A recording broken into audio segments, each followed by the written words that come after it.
Now, when we are talking about the structural geology, what structures are all about, the geological structures, how do they form, how do they look like, what is their classification, okay, how to identify them in the field.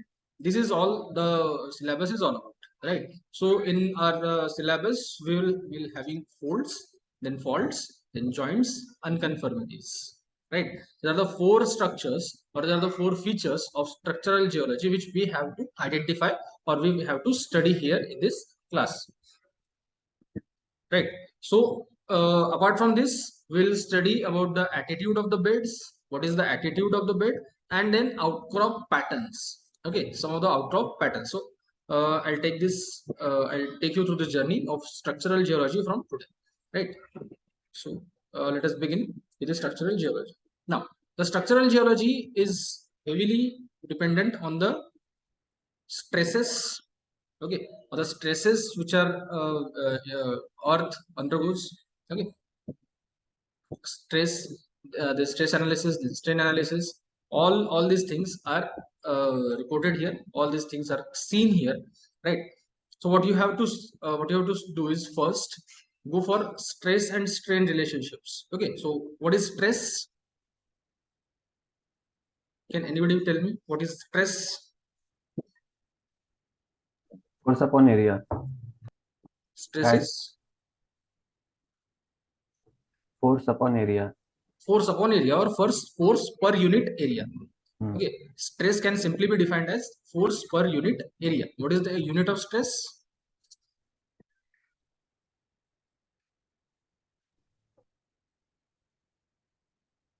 The unit of stress,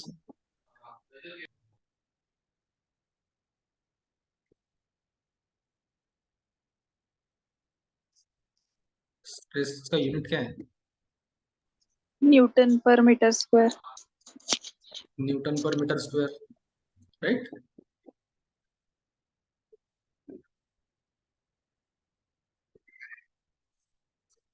Then there is something called as strain, right?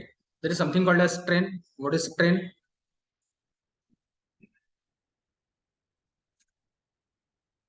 Strain is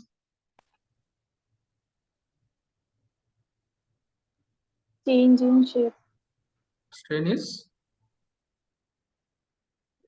Change in shape. change in Volume. shape. It is deformation.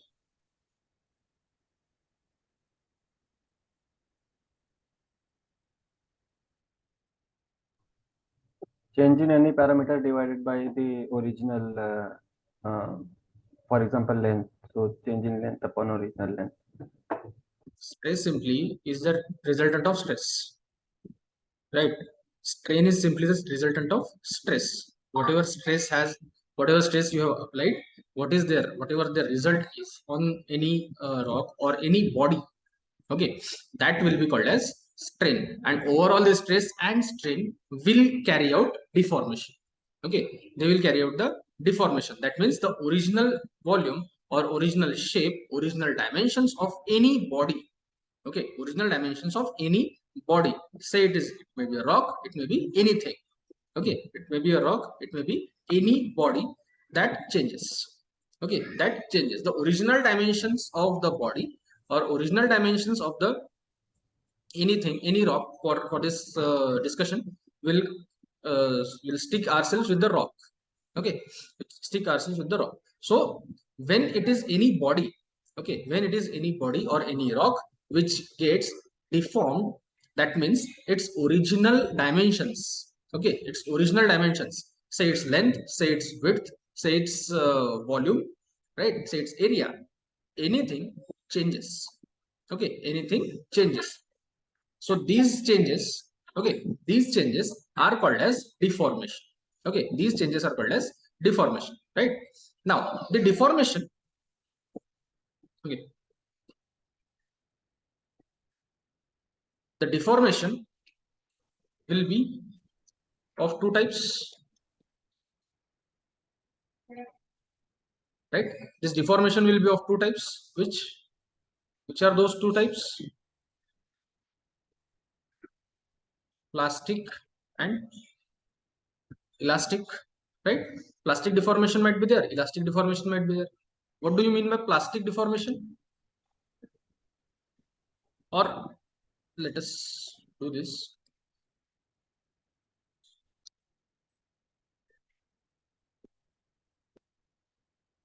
I'll simplify this for you, right?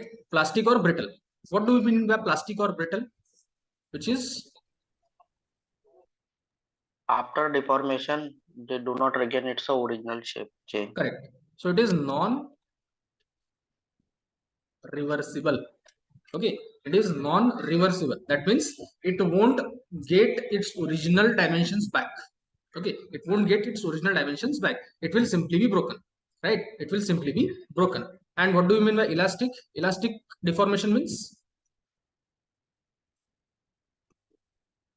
it is reversible, right? It is reversible. That means the original dimensions of the rock, okay, the original dimensions of the rock can be regained, okay, can be regained, right? And hence we can draw these kind of diagram, okay, these kind of diagrams. This is called as stress strain diagram.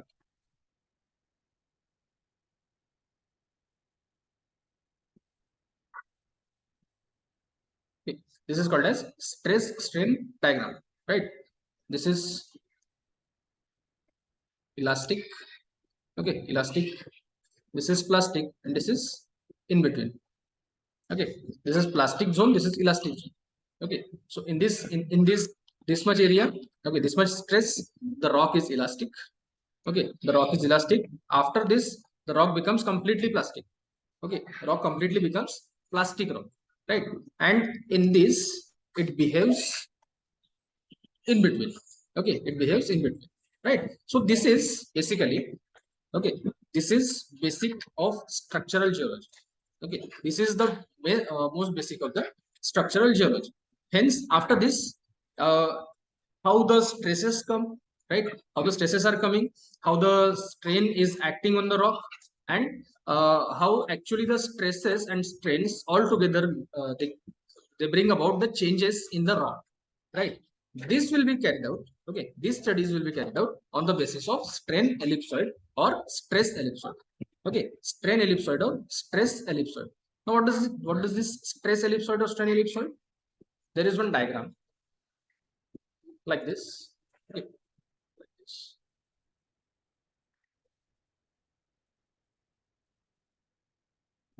Like this.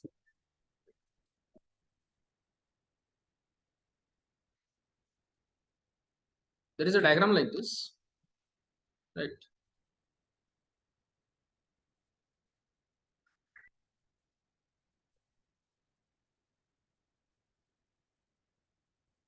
Okay, this is called as strain ellipsoid. Okay, this diagram is called as strain ellipsoid. Okay, this is sigma 1. Okay, this is sigma 3. This is sigma 2, right? Sigma 1 is maximum Maximum.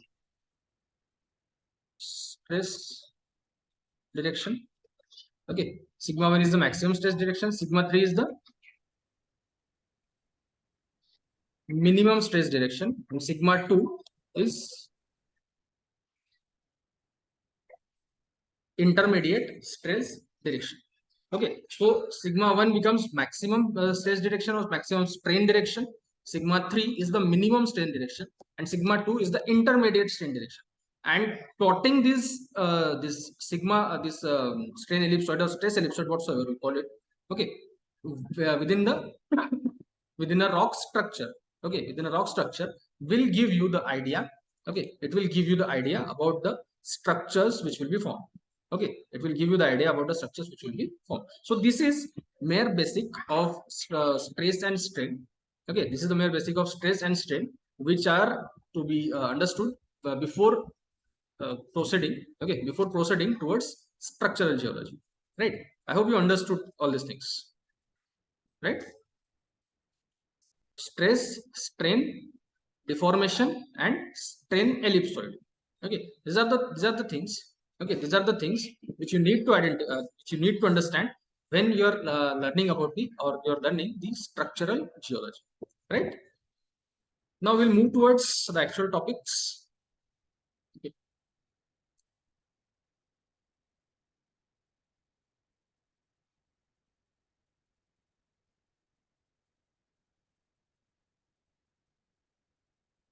So we'll be starting with the structural geology now.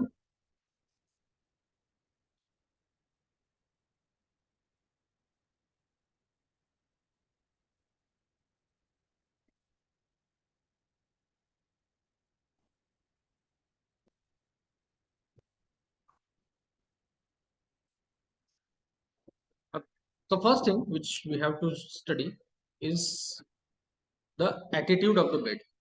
Okay, the attitude of the bed. Now, what is the attitude of the bed?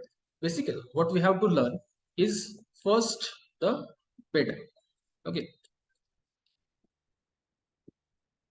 any planar or linear structure. Okay, any planar or linear structure. Okay, which is having a length. Okay, which is having a length and some thickness. Okay, some thickness, that will be called as a bed. Okay, individual beds are there, right? Individual beds are there, and these beds are specifically found or specifically identified into sedimentary rocks. Okay, these beds are specifically found in sedimentary rock. In sedimentary rock, there is a structure which is called as bedding. Okay, there is a structure which is called as bedding. There are basically the four structures: bedding, then stratification, then lamination. There are three structures, okay, which can be identified. Okay, bedding, lamination, and stratification. And these three structures, there are several varieties of these three structures, like bedding. Okay, so bedding has its own different characteristic structure, just like cross bedding, convolute bedding. Okay, then flasser bedding, right? So these kind of structures are there. Okay, these kind of structures are there, and these kind of structures, they are reported as the beds. Okay, they are reported as the beds, right? So in structural geology, the attitude of a planar structure.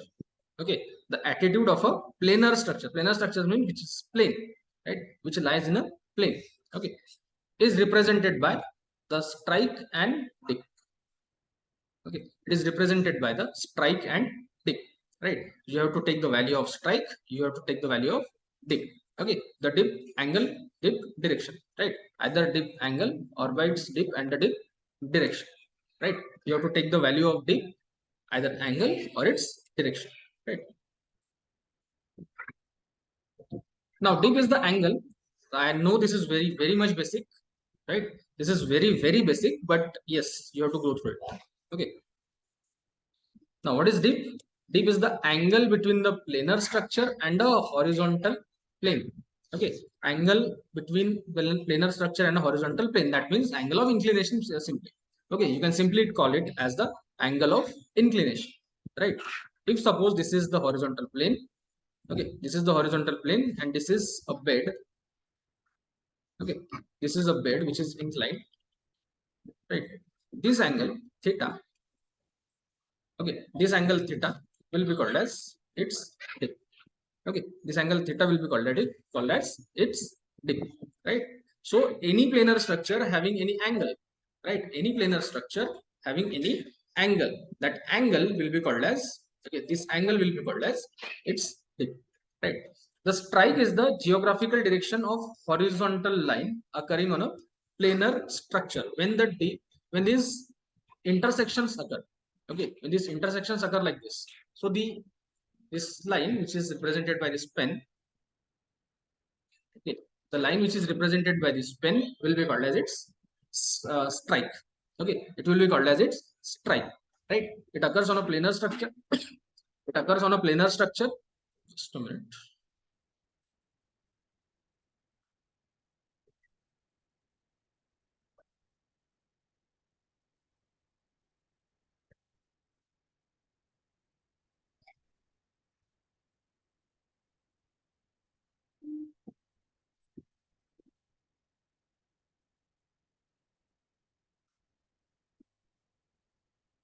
Okay, so this occur on the planar structure. Okay, this occurs on a planar structure, and this marks the geographical direction. Okay, this marks the geographical direction of the horizontal structure. Okay, it marks the geographical direction of this intersection basically. Okay, this is strike. Okay. Now the dip direction refers to the geographical direction of a horizontal line at right angle to the strike and towards the downward inclination of the planar structure. Okay, here you can see. Okay. So the dip refers to the geographic direction of a horizontal line, right? Horizontal line at right angle to the strike. Okay, so say suppose this is the strike, this will be its dip. Okay, this will be its dip. So dip and strike, they actually have the dip direction. Okay, dip direction basically they have the 90-degree relationship or the right angle relationship. Okay, and towards the downward inclination of the planar structure. Right. Now, the attitude of a linear structure is described by its trend and plunge. Trend is nothing but its geographic geographic extent. Okay, its geographic extent, and plunge is its inclination. Okay, so say suppose this is my planar structure like this, linear structure. This is my linear structure like this. Okay, so what I if I have to take the attitude of this kind of structure. Okay, if I have to take the attitude of this kind of structure, what I will have to take is the trend of this linear structure. Okay, the trend of the linear structure where it is extending. Okay, in which direction it is extending, and its plunge. Okay, its plunge, that means its inclination or its angle of inclination. Okay, its angle of inclination with respect to horizontal, right? So that will give my attitude of a linear structure. Okay, it will give me the attitude of linear structure, right? So this is all about the attitude of the bed. Simply, attitude of the bed is nothing but the dip and strike value of the bed. Okay, the dip and strike value of the bed. Right. Now we'll starting with the folds today. Okay, we'll start with fold, and then in the subsequent classes we'll move towards other structures. Right.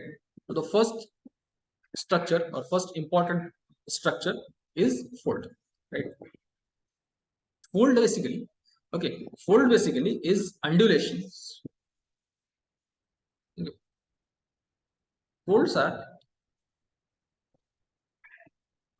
undulations on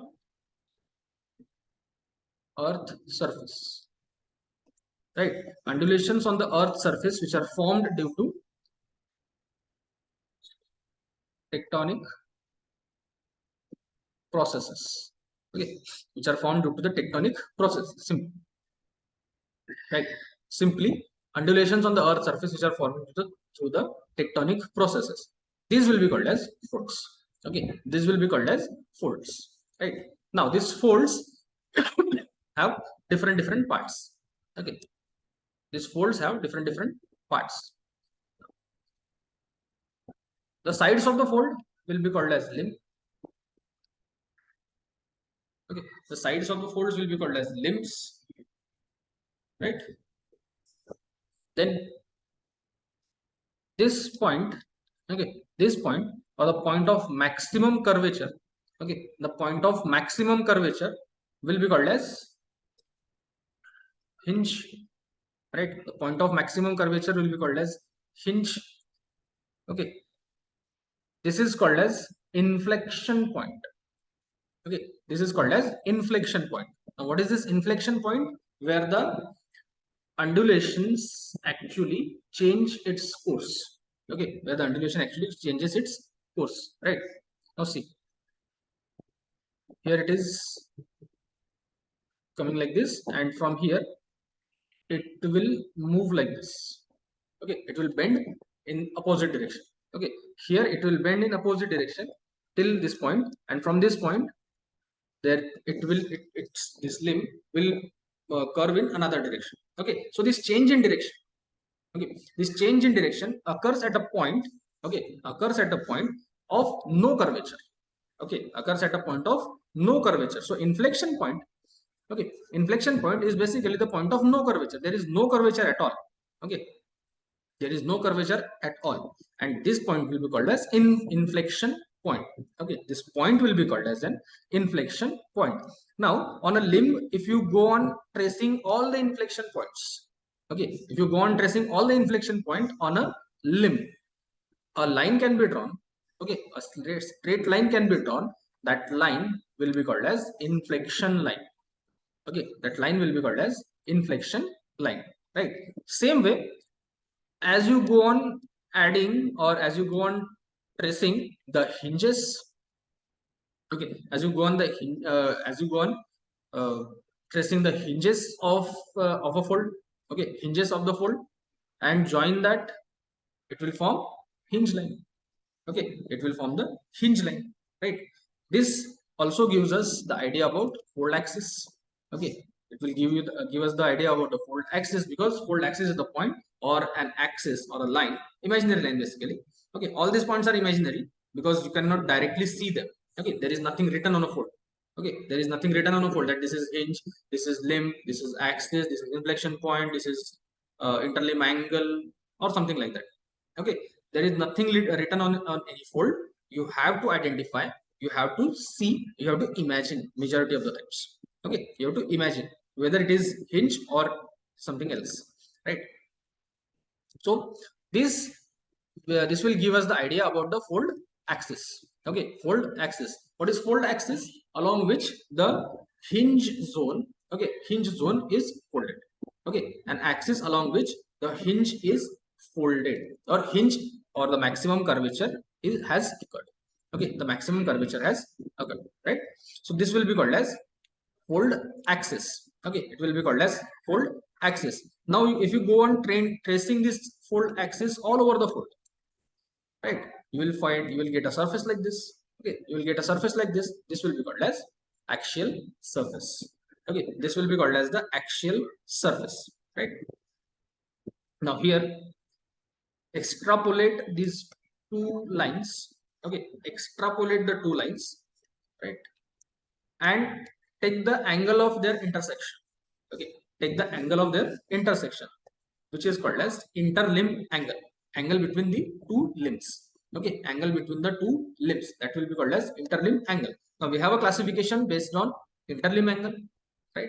We have a classification based on interlimb angle. We have the classification based on cylindricity, cylindrical fold or non-cylindrical fold, right? We have the classification based on hinges. Okay, we have the classification based on hinges, right?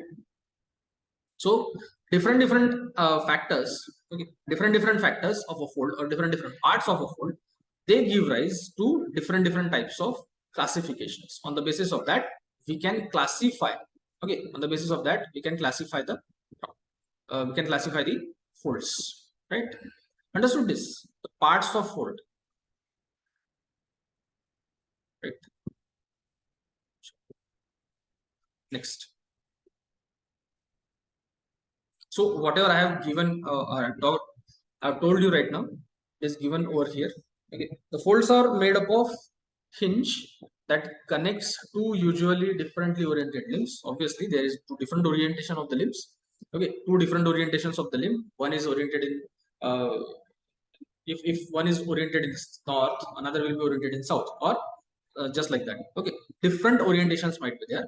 Okay, different orientations might be there, and these different orientations will give rise to the different kinds of folds. Okay.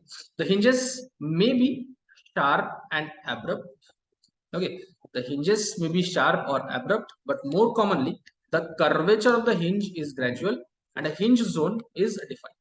Okay, so there is no sharp hinge like this.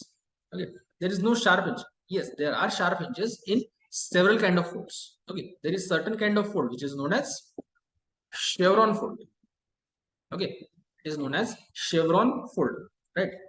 Or there is something which is called as kink bands. Okay, kink bands are there and chevron folds are there. So in these chevron folds and kink bands, what you have is the angular hinges, okay, or pointed hinges. They will have pointed hinges like this. Okay, they will have the pointed hinges. right? But majority of the times, okay, majority of the times these hinges are not pointed. Okay, these hinges are not pointed. The hinges are basically gradual. Okay, the hinges are basically gradual, like this,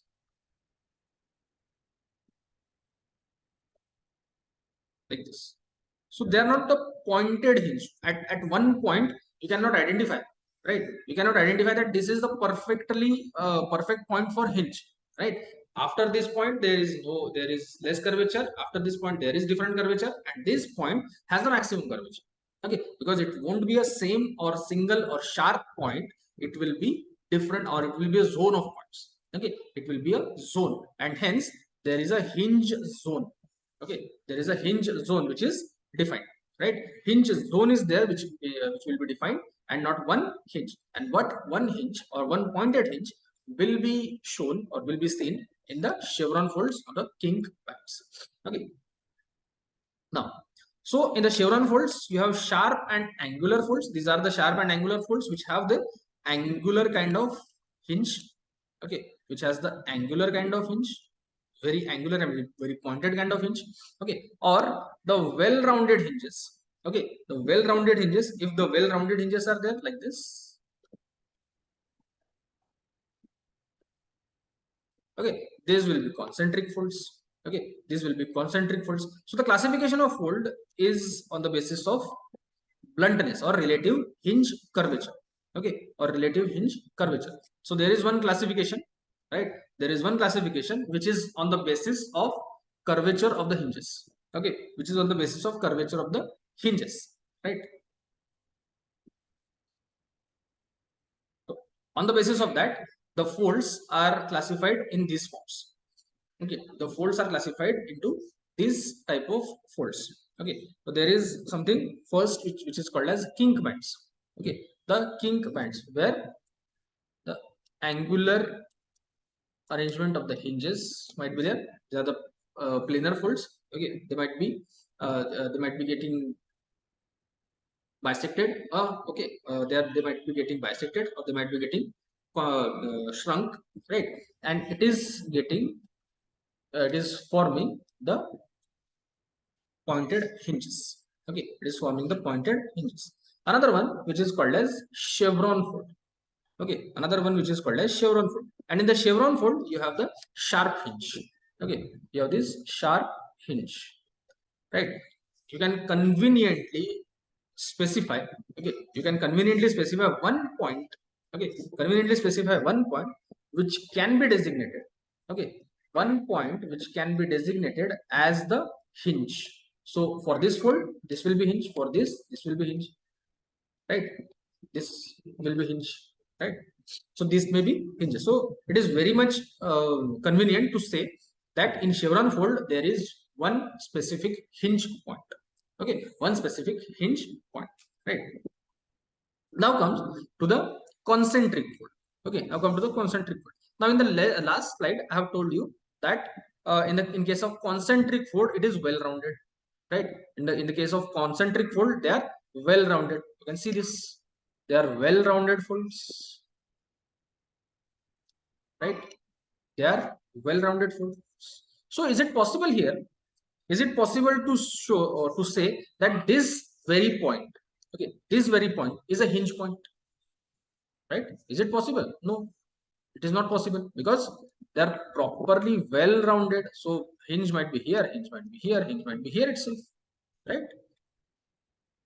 Hinge might be anywhere, right? So here in such folds, okay, in such folds what we define is the hinge zone. Okay, is the hinge zone, right? So on the basis of hinge we have chevron fold, we have concentric fold, right? We have chevron fold and we have concentric fold. If, what if there are two hinges? Okay, there are two hinges,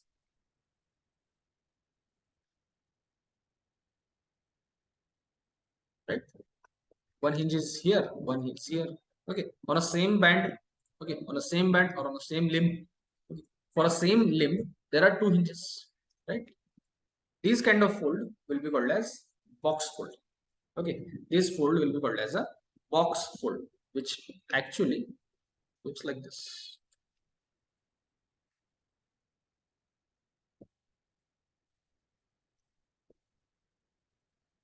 Okay, this is one hinge, this is another hinge, right? This is one hinge, this is another hinge. So this is how the box folds are there. So if there are two hinges, okay, if there are two hinges, you will designate the fold as a box fold, right?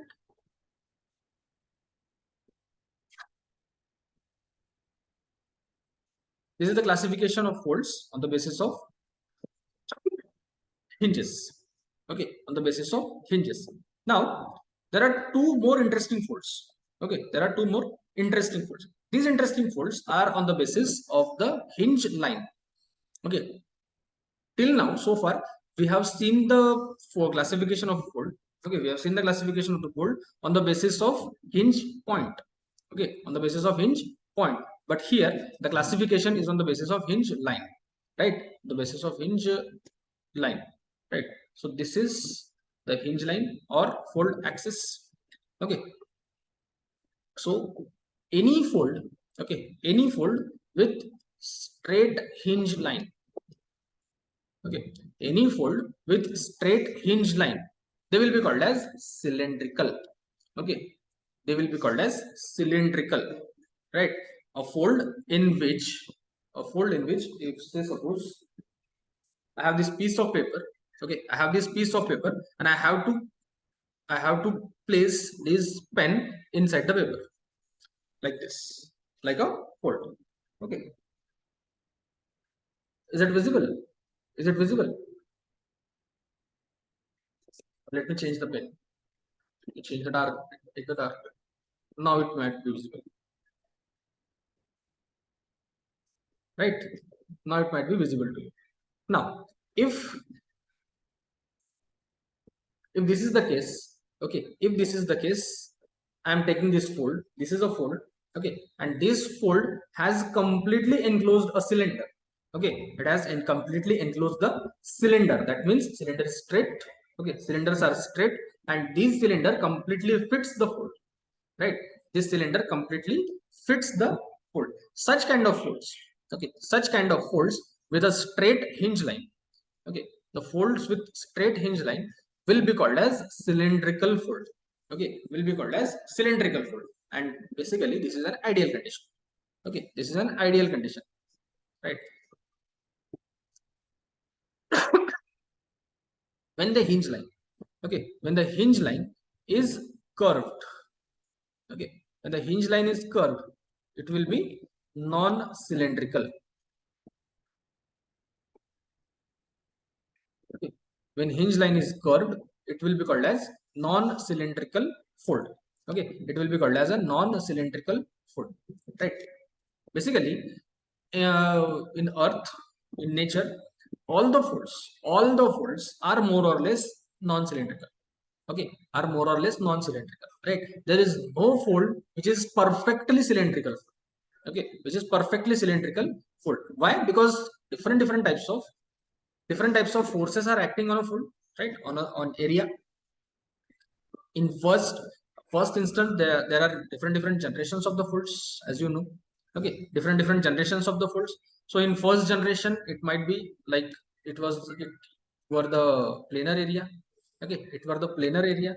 Now these kind of forces came. Okay, these kind of forces came and they shrunk the area.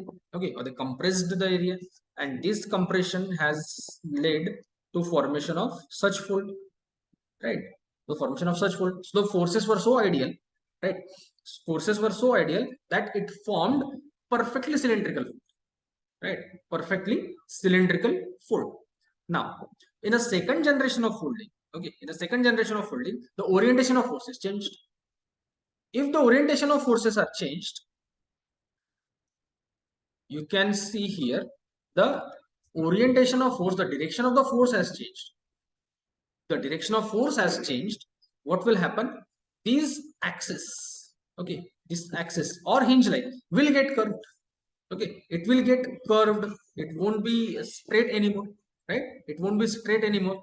This in turn will generate the non-cylindrical fold. Okay, this in turn will generate the non-cylindrical fold. So no fold in the world, okay, no fold in the world is perfectly cylindrical. Okay, it's perfectly cylindrical. There is more or less non-cylindricity in all the folds, right? Understood this? Cylindrical, non-cylindrical, cylindrical Yes, and sir. non-cylindrical. Now, on the basis of inclination, okay, on the basis of inclination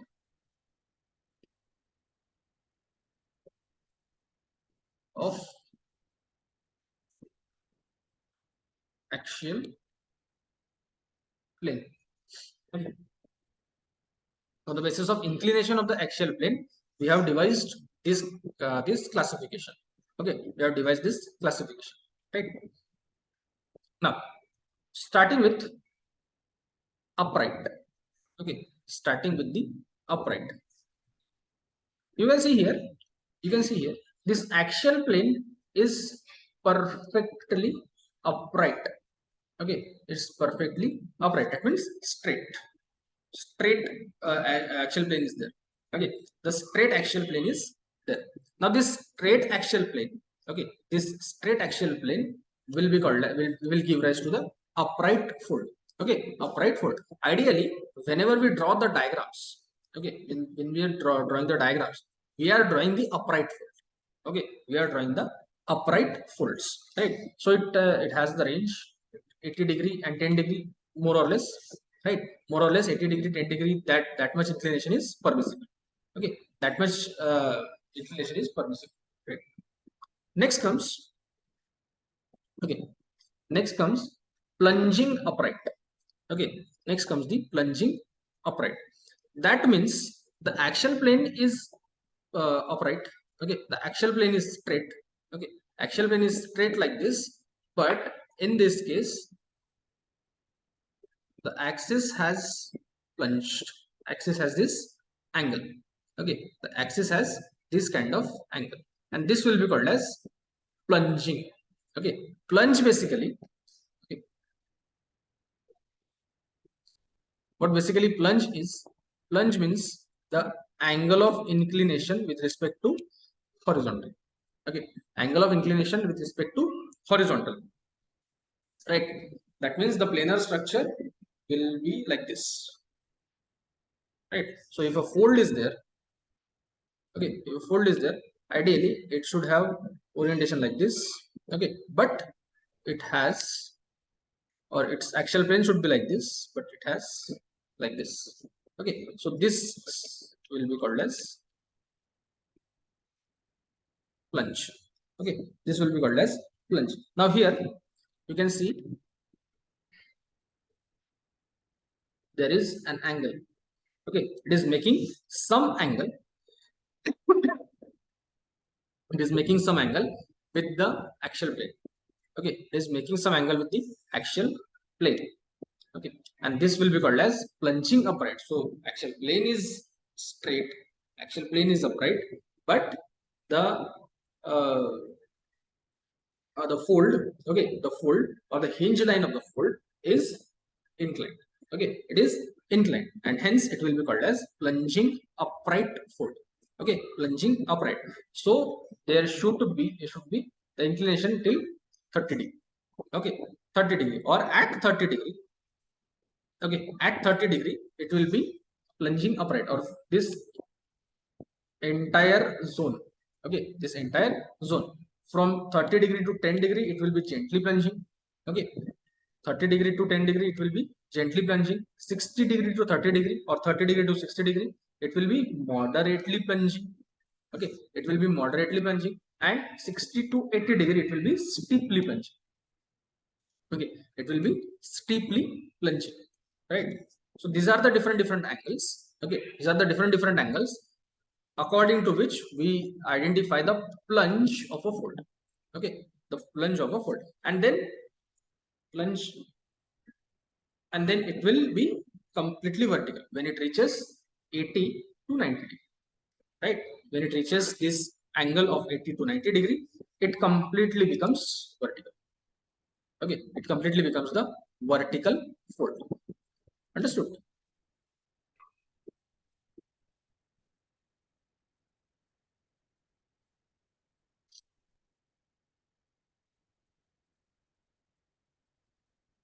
Got this?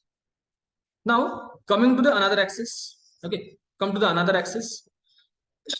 Now here it is horizontal incline. Okay, it is horizontal incline. It is getting inclined like this. Okay, it is getting inclined like this, right? So the axis is horizontal.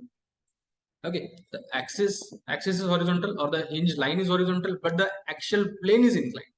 Okay, the axial plane is inclined here, right? So if 60 to 80 degree, it will be steeply inclined. 60 to 30, moderately inclined. Again 30 to 10 or 10 to 30, it will be gently inclined. And if it crosses 10 degree, okay, if it crosses 10 degree, that means the axial plane, okay, this axial plane is almost parallel to the ground. Okay, the axial plane is almost parallel to the ground. These kind of folds will be called as recumbent fold. Okay, these kind of folds will be called as recumbent fold, in which the axial plane, okay, the axial plane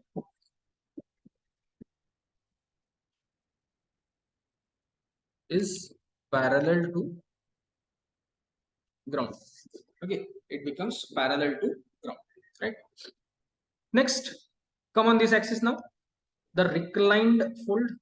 Okay, reclined fold. Now it is some of the mixed type of fold. Okay, mixed type of fold. It is not completely recumbent, it is not completely vertical, it is not completely horizontal inclined, right? It is some of the mixed kind of fold. Okay, some of the mixed kind of fold, so in which the plunge is near about 60 degrees. Okay, the plunge is near about 60 degrees, and the dip of the axial surface, okay, the dip of the axial surface is also 60 degrees. Okay, that is also 60 degrees. So it is different kind of inclination. Okay, it's different kind of inclination, that will be called as recline. You might have heard this word like recliner. Okay, recliner, the chair, the massive chairs are there which can be fold or which can be tilted. Okay, the chairs can be tilted or their back can be tilted in any angle possible. Okay, in any angle possible, provided whatever the settings are given in your recliner chairs. Okay, that kind of orientations will be called as, or will be given status as the reclined fold. Okay, they will be given status as the reclined, right? The last fold is plunging incline. Okay, plunging incline, there is an inclination of axial surface or axial plane, as well as there is plunge in a fold. Okay, there is a plunge in a fold, so almost 30-degree plunge is there. Okay, almost 30 degree of the plunge is there, and 60 degree of tilt in the axial plane. Okay, 60 degree of tilt in the axial plane or axial surface. Okay, 60 degree of plane, 60 degree of tilt in axial surface or axial plane, and almost 30 degree plunge. Okay, almost 30 degree of plunge, and this kind of fold will be called as plunging inclined. Okay, this kind of fold is called as plunging inclined fold, right? So this is the classification. Okay, this is the classification based on inclination of axial plane and plunge as well. Okay, inclination of axial plane and plunge, right? Understood this? Yes, sir. Understood? समझ में आ रहा है? Yes, sir. Yes, sir.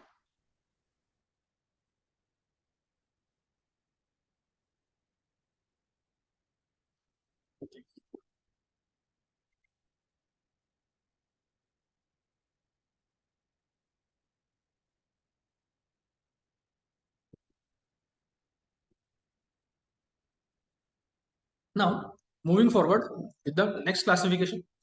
Okay, next scheme of classification.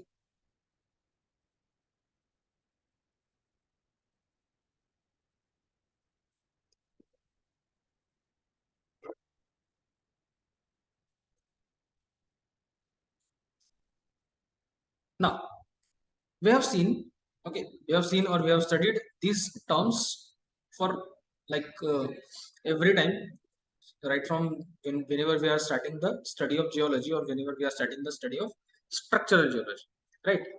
The two terms, syncline and anticline. Okay, syncline and anticline. Okay, there is a basic difference between this syncline and anticline. Okay, This kind of structure will be called as,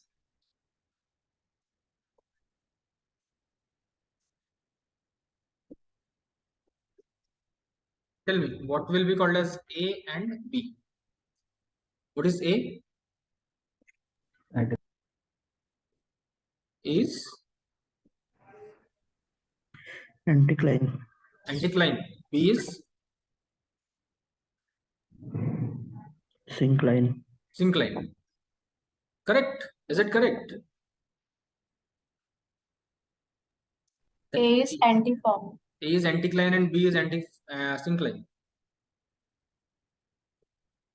See, whenever we are talking about anticline and syncline, there is a role of stratigraphy.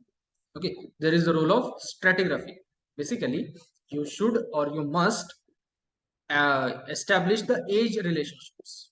Okay, you must establish the age relationship. What is younger, what is older, and according to that, okay, according to that, the status of anticline and synclines are given. Okay, correct. Now, what will you call these structures then? This will be called as antiform. Okay, this will be called as antiform. This will be called as synform. Okay, antiform and synform. Antiform means any dome structure, right? Antiform is any dome structure, right? Like this, like my hand. Okay, like my hand. This is antiform, right? This is antiform. If I invert my hand like this, it becomes a basin, right? It becomes a basin, and it becomes automatically sin form. Okay, sin form. Okay, so the speciality of antiform is the limbs. Okay, limbs dip away from the hinge. Okay, in the case of antiform, okay, in the case of antiform, the limbs dip away from the hinge. Here there is hinge. Okay, here there is hinge, and their inclination is away from the hinge. Okay, so in case of antiform, the limbs dip away from the hinge. In synform, okay, in synform, the limbs dip towards the hinge. Okay, the limbs dip towards the hinge, right? This is hinge, so they are dipping in this direction. Okay, they are dipping towards the hinge, and in antiform they are dipping away from the hinge. Okay, they are dipping away from the hinge. This is the basic difference between antiform and synform. Okay, so antiform is a structure where the limbs dip down and away from the hinge zone, whereas synform is the opposite, trough like shape, right? Trough like shape. Now, if the stratigraphy is given, okay, if the stratigraphy is given, if you know the stratigraphy of that area, if you know the stratigraphy of that fold, which rock is younger, which rock is older, then you can establish the relationship of the age. Okay, you can establish the relationship of the age, and then you can give the status of antiform or anticline or syncline to any body or any structure, right? So where the stratigraphy is given, an antiform is called as anticline, right? Antiform will be called as anticline, where the rock layers get younger away from the axial surface of the fold. Okay, where the layers get younger away from the axial surface. That means older structures are in the core, right? The older structures are in the core. Let me explain this.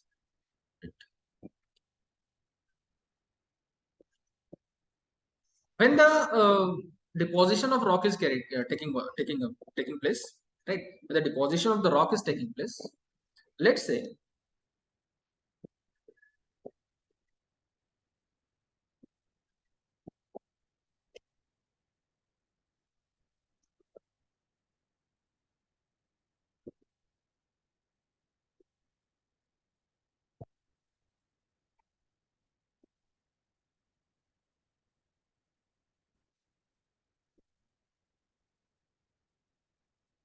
there are the three types of rocks.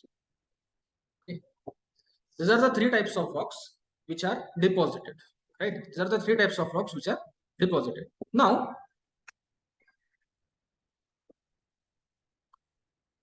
there were forces, right? There were forces, and this area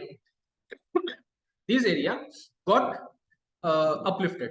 Okay, the area got uplifted, and these structure, okay, these bedded rocks, they got converted into an antiform, right? They got converted into an antiform. So they will form like this. Okay, they will form like this.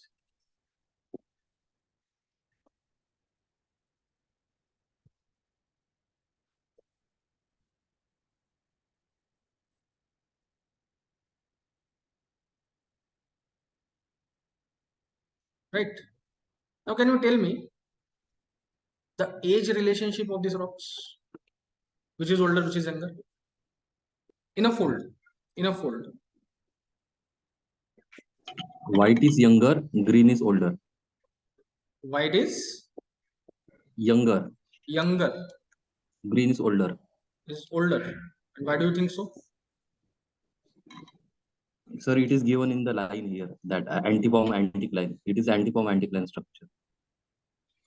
Antiform anticline. You might have heard about the principle of uniformitarianism. Yes, sir. Have you? Yes, sir. No, not uniformitarianism. Principle of superposition. Yes, sir. Principle of superposition. What does principle of superposition says? Younger वाला ऊपर रहेगा. In an undisturbed sequence, older rock will always be at the bottom, and a younger rock will always be at the top. So how come white rocks become younger?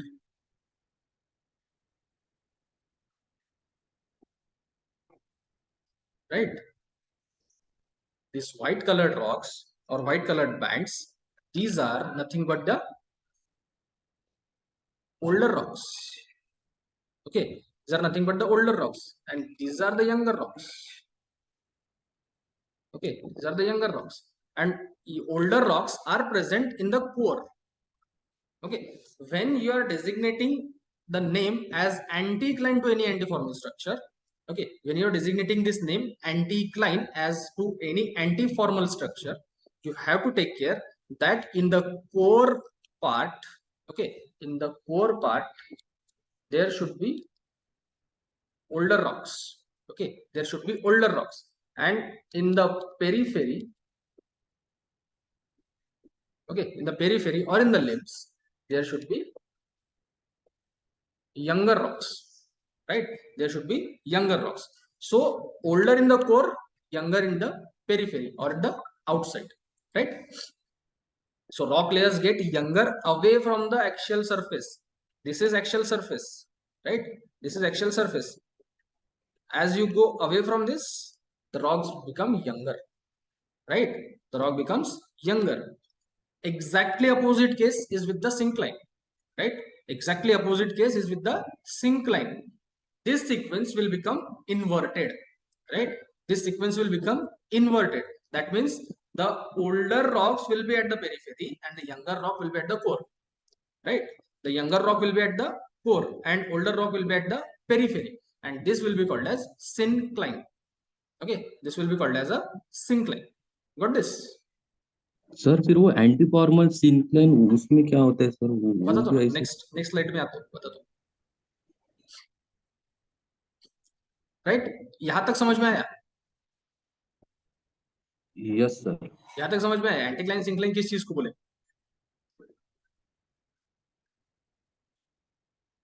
Yes sir. Okay, चलो आगे बढ़ते हैं.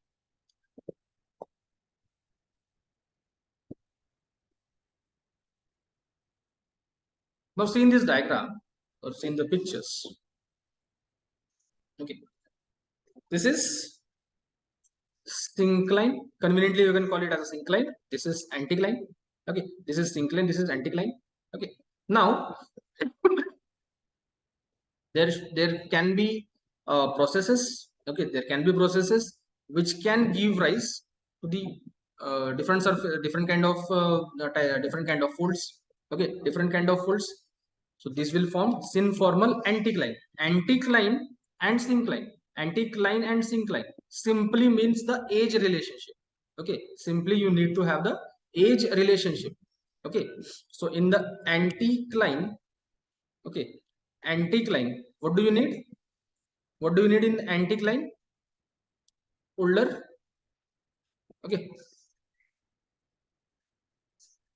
older here and younger here, right? Older in the core, younger in the periphery. Okay, older in the core, younger in the periphery, right? So here this is younging direction. Okay, this is younging direction, younging direction like this, right? This is its younging direction, right? So it is younging towards outside. Okay, it is younging towards outside, right? So here it is younging towards towards the downward side. Okay, it is younging towards downward side. So it is showing sin form. Okay, it is actually sin form.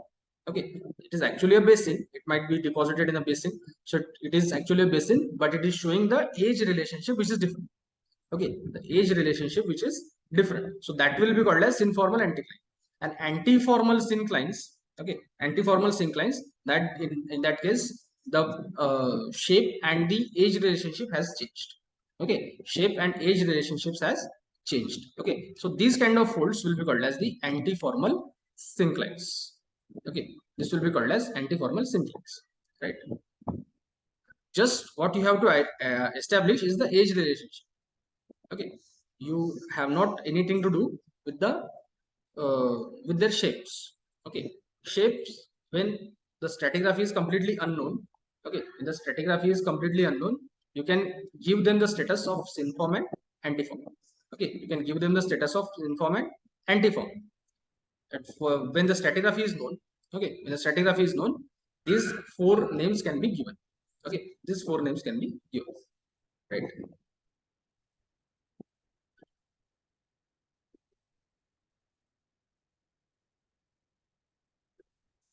Next.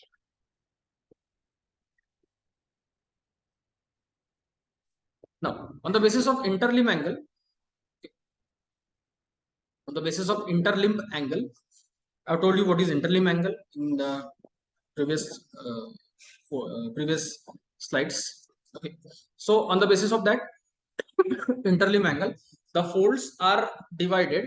Okay, the folds are divided into, or the folds are classified into these types: the gentle fold, open fold, tight fold, and isoclinal fold. Okay, if the fold interlimb angle, okay, if the interlimb angle is 180 to 120, okay, if the interlimb angle is 180 to 120, it will be a gentle fold. Okay, it will be a gentle fold. If this interlimb angle is 120 to 70, it will be an open fold.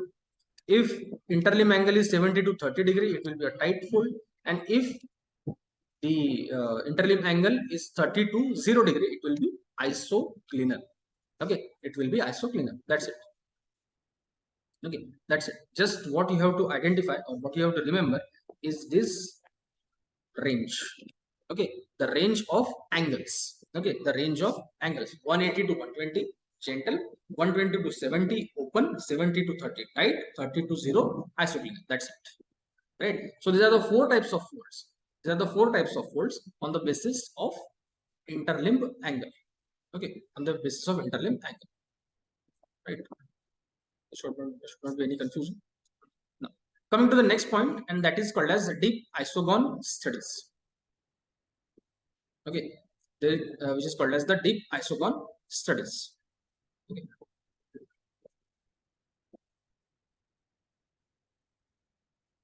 Now, this deep isogone, okay, this deep isogone studies, which is famously called, okay, which is famously or popularly called as Ramsay's classification. Okay, the Ramsay's classification, because this was a geologist who has proposed this classification. Okay, he has proposed this classification, and in his memory, or in his honor, the classification is named as the Ramsay's classification, right? So he has studied, or he has given this classification on the basis of deep isogone. Okay, deep isogone. Now, what is deep isogone? The deep isogon is basically the line which joins the point of equal dips in the layers of the fold. Okay, in the layers of the fold, because fold is a layered structure, right? Fold is a layered structure. Fold is not single layer or single bed. It is the series of beds. Okay, it is a series of beds like this. Okay, and in every curve, in each curve, the value of hinge or value of curvature, okay, value of curvature will change. Okay, it will change. It can be exemplified from a very simple experiment. Okay, very simple experiment you can do. Take any book. Okay, take any book and try to fold it. Fold it. I have this book. Okay, I have this book and I'm just folding this like this. I'm folding it like this. Okay, so you can observe here at this edge. Okay, you can observe at this edge that each and every page, okay, each and every page has a different orientation. Okay, has a different set of inclination, right? So that gives us the idea of layered arrangement. Okay, of the layered arrangement in a fold, right? So it joins it joins the point of equal dip. Okay, the point of equal dip. So whatever the dip is here in this line, okay, or in this curve, this amount of dip might be here or might be here. Okay, might be here or here, wherever it may be. Okay, wherever it may be, just the line which joins these points. Okay, just the line which joins these points will be called as deep isogon. Okay, this will be called as deep isogon. Okay, so this deep isogon portray the difference between the two boundaries and thus changes in the layer thickness. Okay, changes in the layer thickness. There is a change in the layer thickness, right? So on the basis of this, Ramsey has classified the folds, right? Ramsey has classified the folds into three classes. Okay, into three classes: class 1, class 2, class 3. Okay, he has classified the folds into three classes: class 1, class 2, class 3 folds, right? So you can see in these diagrams. Okay, you can see in these diagrams that it is given that there are three kinds of folds: class 1 fold, okay, class 1 fold, class 2 fold, and class 3 folds. Okay, class 1 fold, class 2 fold, and class 3 folds. Now what are those? What are these folds?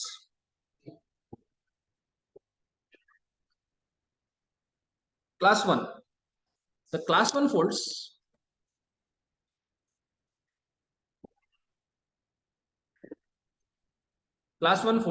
are those folds in which the deep isogon converge towards the inner arc.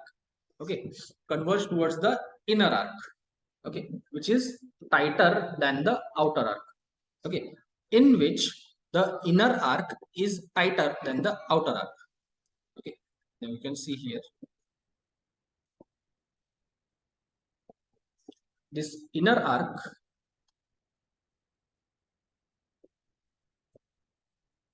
is tighter than the outer arc. Outer arc seems more open, right? The outer arc seems more open and inner arc seems shrunk. Okay, it seems shrunk. So inner arc is smaller or compressed, and the upper arc or outer arc is open. Okay, more open, right? So these kind of folds, okay, these kind of folds will be called as class 1 folds. Okay, this will be called as class 1 fold. Okay, so you can observe here the deep isogons. Okay, you can observe the deep isogons. How these deep isogons are like this. Okay, they are converging. Okay, they are converging towards the inner arc. Okay, they are coming towards the inner arc. Okay, like this. They are coming towards the inner arc. Okay, converging towards inner arc, and that will be called as class 1 fold. Okay, that will be called as class 1 fold. Now class 2, similar folds. Okay, these are called as similar folds, are also called as shear folds, in which the deep isogons are parallel the axial test. Okay, the axial trace. Okay, whatever the deep isocons is, that is parallel. That means the inner arc and outer arc. Okay, the inner arc and outer arc are similar. Okay, the inner arc and outer arc are basically similar. There is nothing, no discrimination between the inner and outer arc. Okay, so the shapes of inner and outer arcs are identical. Okay, shapes of inner and outer arcs are identical, right? See here. See, the inner and outer arc shapes are identical. Similar shapes are there, and hence the folds are also called as similar folds. Okay, the folds are also called as similar folds. Right. Next is the class 3 fold. Okay, the class 3 folds. Now, in the class 3 fold is basically the inverse of class 1. Okay, class 3 fold is inverse of class 1 fold. Okay, class 3 is an inverse of class 1. So deep isogon diverge towards the inner arc. Okay, the deep isogon diverge towards the inner arc, which is more open than the outer arc. Now here, the open arc, the outer arc is shrunk. Okay, the outer arc is shrunk and the inner arc is open. Okay, the inner arc is open. You see in this diagram here. Okay, you can see this in this diagram that, see, this is relatively more open. Okay, this is relatively more open than that of the outer arc. Okay, inner arc is relatively more open than that of the outer arc, right? This is exactly opposite case as that of the class 1 fold. Okay, class 3 fold is opposite case as that of the class 1 fold, right? Got this? Yes, sir. Now, there is something this Ramsey has given more classification in class 1. Okay, in the class 1 fold, right? So in the class 1 fold, he has given class 1A, class 1B, class 1C. Okay, classes 1A, 1B, and 1C. Okay, so these class 1 folds are further subdivided into class 1A, 1B, 1C. Right. So this 1A fold are characterized by thin hinge zone. Okay, their hinge zones are thin. Okay, while 1B folds, which are parallel fold. Okay, 1B folds are parallel fold, and if circle shaped concentric folds might be there. Okay, they have constant layer thickness, and class 1C fold have slightly thin limbs. Okay, slightly thin limbs, right? You can see this. I'll show you the diagram. Okay, I'll show you the diagram first. Okay, class 1A, thin hinge zone. Hinge is thin. Okay, the hinge is thin, but the limbs are broad. Okay, hinge is thin, limbs are broad. Here, hinge and limbs are almost identical. Okay, they are almost identical, and hence it is called as parallel.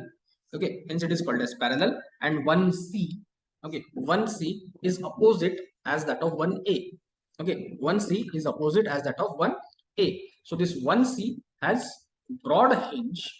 Okay, broad hinge and thin limbs. Okay, broad hinge and thin limbs. Right. So this is the classification. Okay, this is the entire classification which is given by Ramsey. Okay, which is given by Ramsey, and which is given by Ramsey, and which is based on the deep isogon. Okay, which is given on the deep isogon. So in exam, the question can be asked in both of the ways. Okay, the question can be asked in either of the ways. That they might ask you on the basis of deep isogon, or they might ask you directly as the Ramsey's classification. So they will give you X according to Ramsey's classification what is 1A fold, or according to Ramsey's classification what is class 2 fold, or they might ask you according to the deep isogon studies, or according to deep isogon data, identify the type of fold. Answer remain the same. Okay, the answer is going to remain the same, right? Next, so there is something called as symmetrical folds. Okay, there is something called as symmetrical fold or asymmetric fold. Okay, symmetric and asymmetric folds are there, right? So folds can be symmetric or asymmetric. Okay, folds can be symmetric or asymmetric. Now fold is perfectly symmetric if when looking at the cross section perpendicular to the axial surface, the two sides of the axial trace are mirror images of one another. Okay, so that kind of fold will be called as symmetric fold. That means if I draw this fold like this and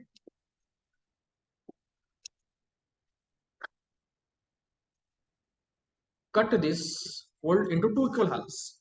Okay, cut the fold into two equal halves. What will happen? One part will be the exact replica, or one part will be the exact mirror image of the other part, just like my hands, right? Just like my hands. If I'm joining my hands like this, okay, I'm joining my hands like this. So my one hand, that my right hand, is an exact replica, or it is an exact mirror image of my left hand, right? Left and right side are the mirror images of each other.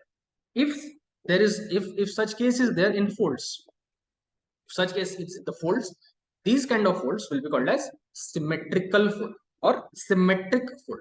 And if there is no such case, okay, if there is no such case, then it will be called as asymmetric. Okay, then it will be called as asymmetric. Majority of the folds are asymmetric. Okay, there is majority of the folds are asymmetric, but there are some symmetric folds. Okay, there are some symmetric folds. Right, now the symmetric folds are called as M folds. Okay, the symmetric folds are called as M folds. They resemble the structure something like this. I'll show you in the diagram. Okay, they will show structure something like this. So take the mirror image. This part will be the exact replica of this part.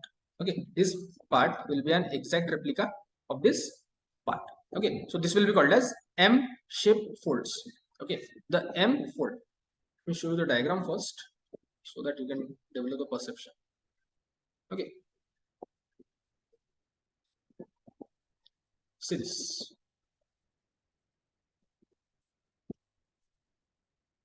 This fold is the M fold. Okay, this fold is the M fold. Now, if you take the if you cut the fold like this, okay, if you cut the fold like this part A and this part B will become mirror images of each other. Okay, they will become mirror images of each other. Okay, they will become the mirror images of each other. Right, so this will be called as symmetrical fold. Okay, M fold are the symmetric folds. Okay, M folds will be called as symmetric folds. Right. Now there are asymmetric folds as well. Okay, the asymmetric folds are referred to as S folds or Z folds. Okay, S folds or Z folds. Okay. S folds and Z folds. Now, S folds and Z folds, that might be you cannot distinguishing very easily or readily. Okay, just going on the field and you have seen some synclinorium like this.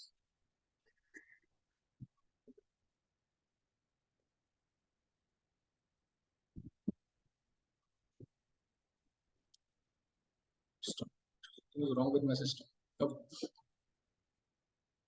So if you have a synclinorium like this, so you cannot distinguish or you cannot designate very easily that which is the S shape fold, which is the Z shape fold.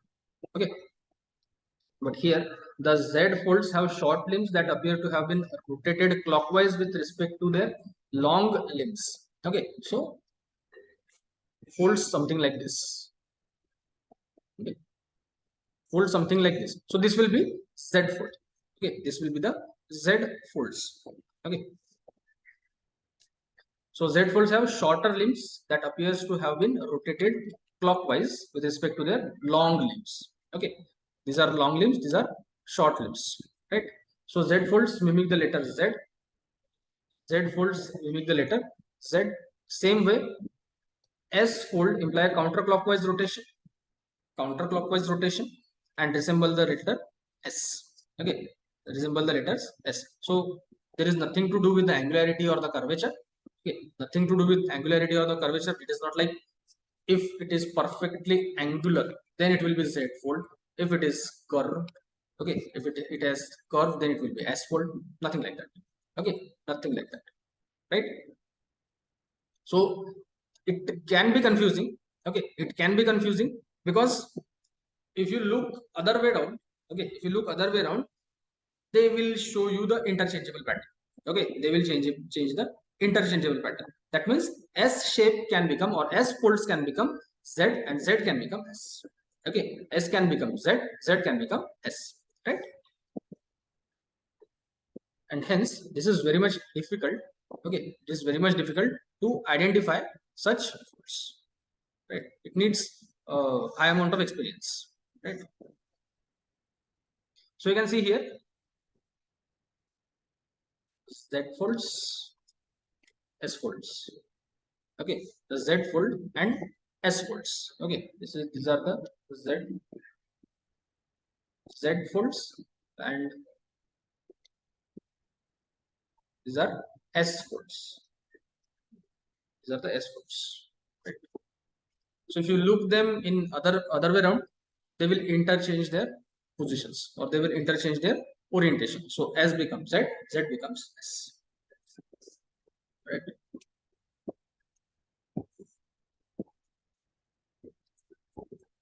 Next, and the last part of this class, okay, the last part for today, that is called as fold interference patterns. Okay, the fold interference patterns. Now, when I was talking about the folding pattern and the axis, okay, this cylindrical and non-cylindrical folds, I've told you that there are many generations of folds. Okay, there are many generations of fold, or there are many orientations of folds.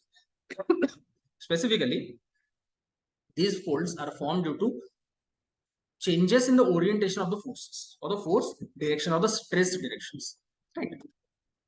Here, say suppose this is fold. Okay, this is one fold, which is generation 1 fold. Okay, generation 1 fold, G1 you call it. Okay, G1 as you call it, generation 1. And then the force direction changed. Okay, the force direction changed. Okay, or or secondary folding occurred. Okay, secondary folding occurred in same direction or in the different direction, right? Secondary folding occurred, that means this is one folding, this is again secondary folding, so it becomes tighter. Okay, it becomes tighter.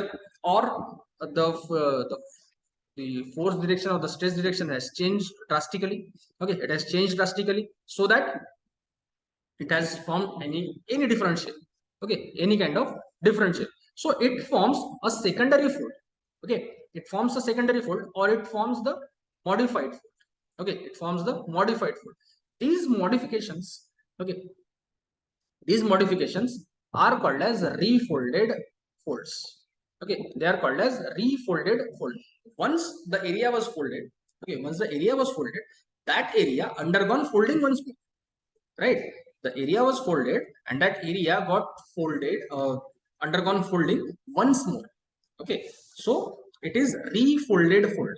Okay, it will be refolded fold, and this refolded fold will generate some of the these refolded folds will generate some of these patterns.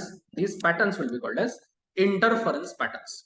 Okay, these patterns will be called as the interference patterns. Okay, now Ramsey has distinguished between the four main patterns here. Okay, four main patterns are there. Four main patterns based on their relative orientation of axial plane and a fold axis, right? So type 1 fold, okay, type 1 fold is a classic dome and basin structure. Okay, dome and basin, right? Like dome and basin, like this. Type 2 is boomerang type. Okay, type 2 is a boomerang type.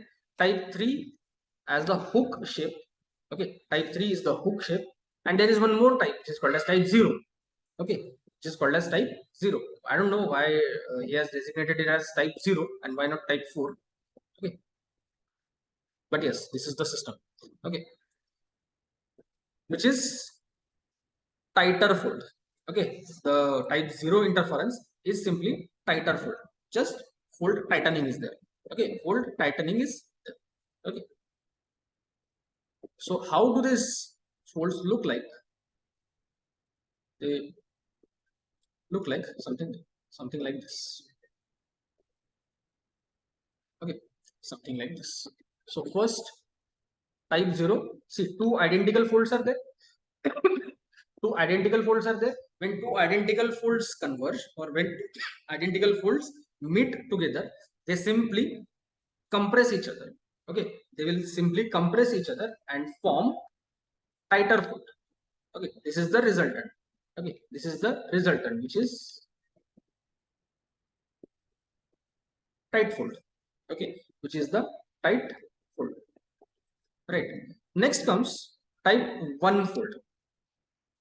Okay, type 1 fold. Now what is this type 1 fold? One direction is like this. Okay, this was original direction. It is acted upon. Okay, it is acted upon by another set of force. Okay, another set of force. And when these two folds got refolding, okay, when these two folds got refolded, it has formed this kind of structure. Okay, this kind of structure. So this class 1 fold, or type 1 fold, or class 1 type 1 fold is dome and basin. Okay, it is a classic dome and basin structure. These are the domes and these are the basins here. Okay, this is a basin and one dome is there. It forms a dome and basin structure. Now come to type 2. Type 2.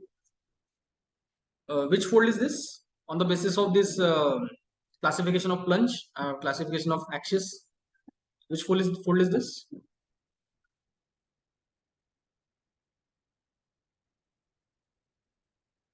Inclined horizontal. Is it? Is it inclined horizontal?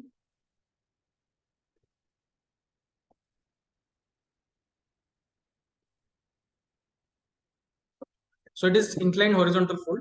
Okay, it is inclined horizontal fold, and this is now acted upon by a normal fold. Okay, by this simple fold, and they will give rise to this this kind of refolded pattern. Okay, it will give rise to this refolded pattern. This refolded pattern is called as boomerang pattern. Okay, this will be called as boomerang pattern. Okay, and then we have the fold, which is something like recumbent fold. Okay, which is something like the recumbent fold, which is acted upon by this kind of folds, and this give rise to hook shape. Okay, it gives rise to the hook shape of fold, interference patterns.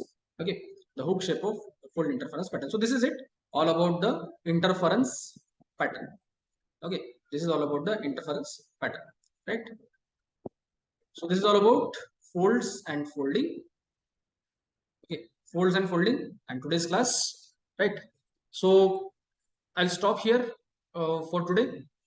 Right, I'll stop here for today, and in the next class, that is in tomorrow's class, we'll start with new structure, that is faults.